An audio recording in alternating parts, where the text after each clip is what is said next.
Hello అండి, welcome back to my channel. ఈరోజు fish పులుసు చేశాను. ఇది బొచ్చ చేపల పులుసు అండి. చాలా చాలా బాగుంటుంది బొచ్చ చేపల పులుసు.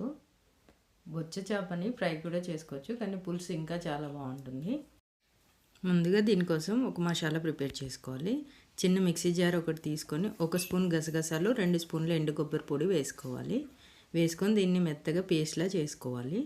అది పక్కన పెట్టుకున్నాక ఇప్పుడు నీట్గా కడుక్కున్న బొచ్చ చేప ముక్కల్ని తీసుకొని దాంట్లో ఒక మీడియం సైజ్ ఉల్లిపాయని ఇలా పొడవుగా కట్ చేసుకొని వేసుకోవాలి. అలాగే ఒక 4-5 పచ్చిమిర్చి వేసుకోవాలి. రుచికి సరిపడా కల్లుప్పు, పసుపు, కారం వేసుకోవాలి. ఇలా అంతా వేసుకున్నాక దీన్ని బాగా కలుపుకోవాలి. ఇలా ఒక స్పూన్ కానీ లేదా చేతితో కానీ బాగా ఉప్పు కారం ముక్కలకి పట్టేలా బాగా కలుపుకోవాలి. ఇలా కలుపుకున్నాక మనం ముందుగా మసాలా ప్రిపేర్ చేసుకున్నాం కదా, కొబ్బరి గసగసాల పేస్ట్, దాన్ని దీనిలో వేసుకొని మళ్ళీ అంతా ఒకసారి కలుపుకోవాలి. ఇలా కలుపుకున్నాక ఇది పక్కన పెట్టేసుకొని అదే మిక్సీ జార్లో 2-3 ఉల్లిపాయలని ఇలా మధ్యలో కట్ చేసుకొని పేస్ట్లా చేసుకోవాలి. వెడల్పాటి గిన్నె ఒకటి పెట్టుకొని దాంట్లో సరిపడా ఆయిల్ వేసుకొని ఈ పేస్ట్ని లైట్ బ్రౌన్ కలర్ వచ్చిందాక వేయించుకోవాలి.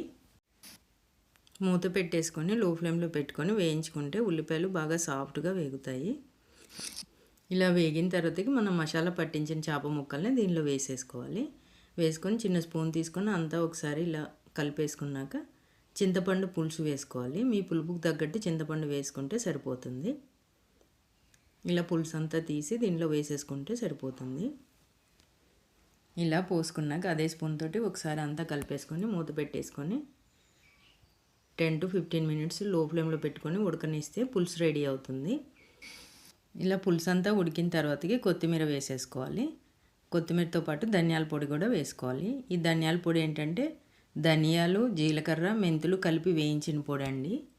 ఈ చేపల పులుసులో ఆ పొడి మాత్రం వేసుకోవాలి. ఇంకా గరం మసాలా ఇంకే మసాలా పొడి వేసుకోవద్దు. ఇది వేసుకుంటేనే టేస్ట్ బాగుంటుంది ఈ పులుసు. అంతేనండి, బొచ్చ చేపల పులుసు రెడీ. చాలా బాగుంటుంది. తప్పకుండా ప్రిపేర్ చేయండి. చాలా చాలా టేస్టీగా ఉంటుంది. పుల్ల పుల్లంగా, కారకారంగా ఒక ముద్ద అన్నం ఎక్స్ట్రానే తింటారు ఈ పులుసుతోటి.